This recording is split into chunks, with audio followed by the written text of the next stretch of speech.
Hi everybody, this is Dana. I'm so excited today because I was thinking about what it takes to not just be a great recruiter yourself, but to really have that kind of recruiting that where people are duplicating your efforts and they're doing it and you're just popping out recruits like every single day, every single week, every single month, and your team is growing exponentially. Does that excite you? It does me. And so I just want to talk a little bit today about some of the things that you can do personally to make sure that you are leading the way in that effort.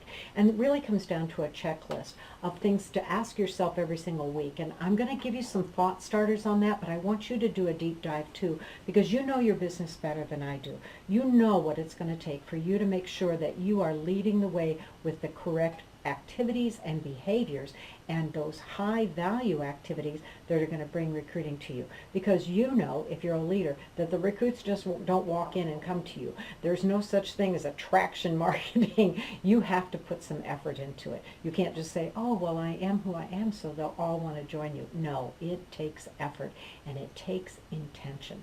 So let me give you just 5 things real quick that I want to ask you doing. Number 1, are you carrying recruiting materials or business opportunity materials with you wherever you go?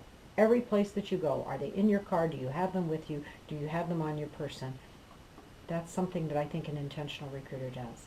Second, are you not just announcing what you do, but are you inviting people to hear about your company and your business opportunity?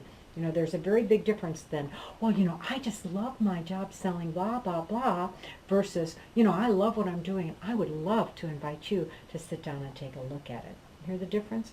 Are you inviting, not just announcing every single week? In fact, for some of you, if you really want to be duplicated, every single day. Number 3, when you are thinking about recruiting and when you are thinking about your opportunity, have you created some sort of visual, whether it's a poster or a notebook or an album or a PowerPoint that is personal to you and also personal to your company, not just some generic piece that your company's made, but something that's personal to you. Create and use one of those things that I just talked about. Very important for you to do.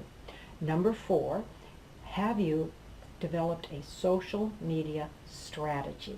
A strategy that you're thinking about, not just shouting to the world, come join my team this month, we have a really great deal on the kit, or, I love what I'm doing, and think about a strategy of how you're going to share your opportunity on social media without being like everybody else, so that you'll be remarkable. And so not just that just stand in the room and shout and say, I need people on my team. And finally, number 5, are you inviting personally someone to attend every opportunity event, every opportunity webinar, every conference call that your company provides where they're talking about the opportunity? Because if you're not doing that, you can't expect your team to do it. In fact, I would say that the really top recruiters don't just invite and say, oh, I hope she comes. They invite until somebody agrees that they're going to come. Those are 5 things that you can do to be more intentional. But I know you're saying, gosh, I'd really love to have my team be doing this too. And you've got time to enroll in Team Connections Pro, where we talk about not just how you can be a better recruiter, but how you can get your team to be a better recruiter. We've got a whole series that's called Rev Up Recruiting. And I can't remember exactly the name of it, but you know what? You get onto TC Pro and you'll find it. The information's below down here. It's a 4-part series that's going to help you to really have your team duplicating your effort every single week. And I know that's exactly what you're looking for as a leader. So start it by being intentional yourself and finish it by working with your team and joining TC Pro so that you can understand the best way to work with your team.